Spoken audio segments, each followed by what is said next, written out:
The funeral and the warning. The wind slammed against the church windows so hard that the old glass rattled in its frame. Inside, dozens of people sat quietly in the wooden pews, but nobody was paying attention to the preacher. Every eye in the church was focused on one person, a young widow named Anna, only 26 years old, standing beside her husband's pine coffin. Snow clung to her black coat. Her hands remained folded in front of her, and beside her stood Fen, her loyal shepherd mix, pressed tightly against her leg as if he understood exactly what had happened. Thomas was gone, the strongest man Anna had ever known, the man who built their cabin with his own hands, the man who could fix anything, the man who always believed tomorrow would be better. Now, he was gone, and everyone in town was wondering the same thing. What would happen to Anna now? After the funeral ended, people offered quiet condolences before hurrying toward their wagons. Nobody wanted to stay outside. Winter had arrived early. The air felt wrong, heavy, unnatural. As Anna stood beside the fresh grave, one man approached, Marcus, Thomas's older brother. He stopped beside her and looked toward the distant property. "You can't stay here alone," he said. At first, his words sounded kind. Then came the real reason. "I'll buy everything." Anna remained silent. "The cabin, the land, the shed. Take the money and leave before winter gets worse." Anna followed his gaze toward the old rusted shed standing near the edge of the property, the last place Thomas had worked before his illness, the last project he ever touched. Marcus thought she was considering his offer. He was wrong, because Anna wasn't thinking about selling. She was thinking about Thomas, and about a secret he never lived long enough to explain. The key in the fireplace. 3 days later, silence filled the cabin. Thomas's coat still hung beside the door. His chair remained beside the stove. His coffee mug sat untouched on the shelf. Every room felt frozen in time. As evening approached, Anna sat beside the window staring toward the old shed. Then a memory surfaced. A warm summer night. Thomas smiling, talking excitedly about one of his strange ideas. The safest place during winter isn't above the ground. He pointed beneath his feet. "It's under it." At the time, Anna laughed. Now those words felt different. Then she remembered something else. A key.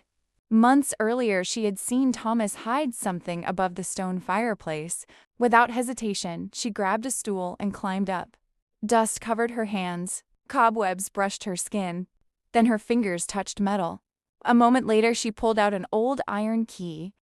Heavy, rusty, mysterious. Her heart immediately began racing. Fen stood beside the window staring toward the distant shed, almost as if he already knew where the key belonged.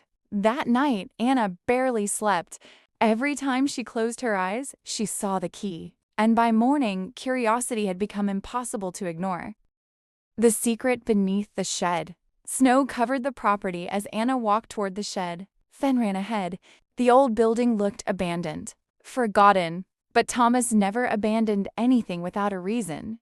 Anna inserted the key into the rusty lock. For a moment, nothing happened. Then, click. The lock opened. The door creaked inward. Inside were old tools, scrap wood, ropes. Nothing unusual. Anna felt disappointment. Maybe she had imagined everything. Then Fen barked. Once. Twice. The dog rushed toward the center of the floor and began digging furiously. Dirt flew in every direction. Suddenly, thunk. His paw struck something solid. Anna grabbed a shovel. Minutes later, a wooden hatch emerged from beneath the dirt floor. Her pulse quickened. She grabbed the metal ring and pulled. The hatch resisted, then finally broke free. Cold air rushed upward. A staircase disappeared into darkness. Anna lit a lantern and slowly descended. Step by step, the air changed. The cold vanished. The wind disappeared, and at the bottom she discovered something unbelievable. A massive underground shelter. Stone walls, storage shelves, ventilation systems, an unfinished stove, detailed construction plans. Everything Thomas had dreamed about. Everything he had spent years building in secret. Tears filled Anna's eyes. Not from grief, from understanding. Thomas hadn't been building a shelter. He had been building a future. The town laughs. The next morning, Anna began working, and she didn't stop. Day after day, she followed Thomas's plans. Digging, building, strengthening, improving. Meanwhile, the town watched and laughed. People whispered whenever she entered the general store. Some called her obsessed. Others called her crazy. Marcus remained her biggest critic. One afternoon, he stopped her outside town. "You'll bury yourself before winter does." Anna simply loaded supplies into her wagon, then looked toward the sky. Dark clouds stretched across the horizon. Something was coming. Something most people couldn't see. "No," she replied quietly. Then she drove away. Marcus shook his head. But Anna knew something he didn't. Thomas had never been wrong about the weather. And if his notes were correct, the worst winter in decades was approaching.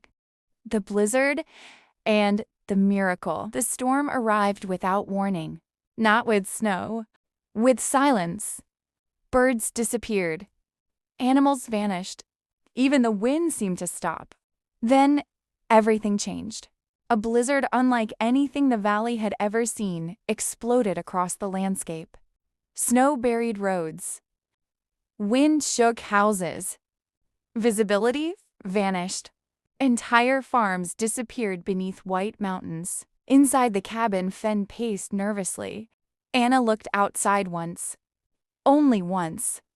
The storm nearly knocked her off the porch.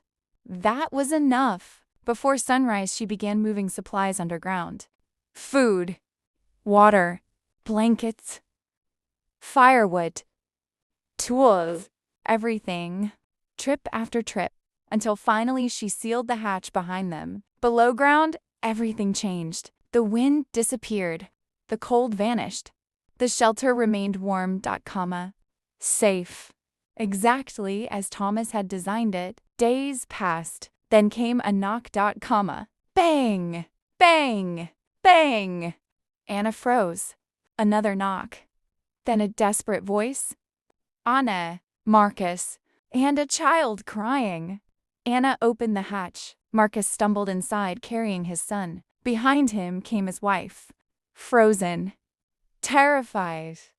Exhausted. Our roof collapsed, Marcus whispered. We had nowhere else to go. Anna didn't argue, didn't lecture, didn't remind him of his insults. She simply stepped aside and welcomed them inside. For the next several days, they survived together underground, safe from the storm, protected by the shelter everyone once mocked. When the blizzard finally ended, the valley looked completely different. Barns had collapsed, fences disappeared, roofs caved in, but the underground shelter remained untouched. Marcus stood beside Anna and stared across the destruction, then quietly spoke the words he never thought he'd say. You were right. Weeks later, the entire town came to see the shelter. Months later, they started building their own. And years later, nearly every home in the valley had an underground refuge inspired by Thomas's design. The man everyone ignored had saved an entire community. And the woman everyone pitied became the reason that dreams survived.